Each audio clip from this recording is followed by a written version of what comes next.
Thank you. Chair now recognizes Ms. Bush for the purpose of making an opening statement.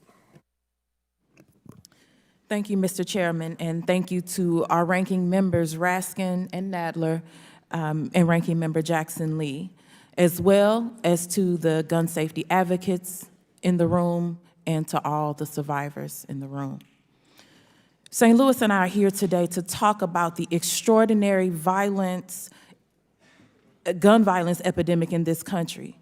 In St. Louis and nationwide, gun violence is a public health emergency, and common sense regulations are a necessity. As a survivor of gun violence, I know firsthand the urgency of this issue. When I was in my early 20s, I found myself in a relationship with an abusive partner. He had guns.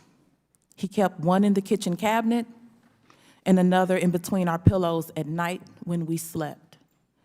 One day, my abuser did not approve of the way I was cooking food. He got upset and he began to hit me. I ran out the back door, and as I ran, I remember thinking to myself, he was behind me and now he's not. Why isn't he chasing me? Where did he go? Where is he?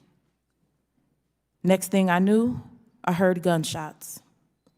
Gunshots aimed at me.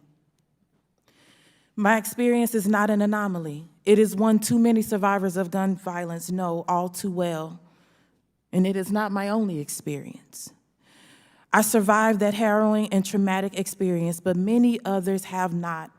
Just 5 months ago, a shooter opened fire on students and teachers at the Central Visual and Performing Arts High School in St. Louis, a predominantly Black school.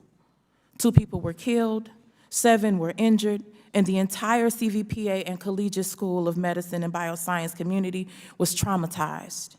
Like so many shootings, this one could have been prevented. The shooter failed an FBI background check, and his own mother had concerns, but his gun was unable to be confiscated because Republican anti-gun safety lawmakers refused to enact a red flag law in Missouri. Gun violence is now the leading cause of death for children and teenagers in the United States, with Black children 8 times more likely, eight times more likely to die from firearms than white children. 2/3 of intimate partner homicides in the United States are committed with a gun, and 80% of intimate partner firearm homicide victims are women. Nearly 80% of homicides are committed with a firearm, and this year, we have already had more than 100 mass shootings. It's only March. The cause of these statistics is obvious. This country has more guns than people. There are approximately 400 million privately owned firearms in the United States, which has a population of 332 million. The U.S. is home to nearly half of the world's civilian firearms. But for many Republicans, this is not enough. Students being murdered at their desks is not enough for them to value lives over toys.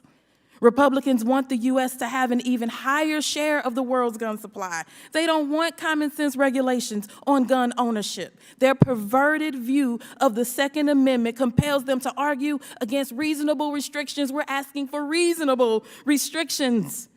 And against, our work has to be to save lives. Republicans' refusal to accept common sense regulations is why we're here today. As killing machines flood rural and urban communities and slaughter our children. They want to pretend that regulating ghost guns is an assault on our liberties. They want to pretend that regulating stabilizing braces intended to convert a pistol into a short barrel rifle is trampling on our freedoms. They want to pretend that Democrats are coming for people's guns. But let's be clear. Republicans want to pretend that people who support gun safety measures are coming for everybody's guns. We're not. We're coming for the end to gun violence. We're coming for the end of this public health crisis. We're coming for the end of a society where the number of guns exceeds the number of people. We're coming for the end of weak gun laws that allow people to buy an assault rifle and kill and traumatize school children, traumatize teachers, and traumatize grocery patrons. That's what we're coming for, and it doesn't require taking away people's right to bear arms. Our work is about saving people's lives. We will not succumb to the nihilist, insurrectionist view of the Second Amendment.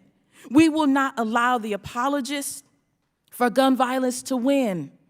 We will double down on a public health response to the public health emergency that is gun violence in our country.